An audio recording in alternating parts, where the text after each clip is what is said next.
Hi friends, இன்ஸ்டண்ட்டாக டேஸ்ட்டாக ஒரு அடை தோசை எப்படி செய்கிறதுன்றதை பார்க்கலாம் வாங்க.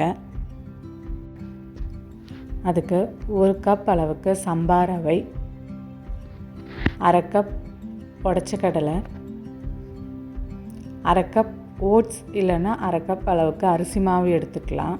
1 ஸ்பூன் சோம்பு, காரத்திற்கேற்ப வரமிளகா சேர்த்து நல்லா பவுடர் பண்ணி எடுத்துக்கோங்க. இது கூடவே பொடியாக நறுக்கின தக்காளி,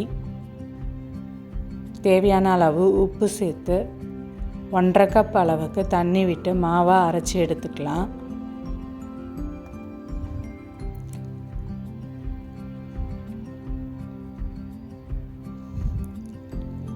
அரைச்ச மாவை ஒரு பவுலில் மாற்றிக்குங்க. இது கூடவே ஒரு 1/2 கப் அளவுக்கு தண்ணி சேர்த்துக்கலாம். மஞ்சள் தூள், பெருங்காயத்தூள், பொடியாக நறுக்கின 1 வெங்காயம், 1 கைப்பிடி அளவுக்கு கொத்தமல்லி சேர்த்து நல்லா மிக்ஸ் பண்ணி 10 நிமிஷம் ஊற விட்டுடலாம்.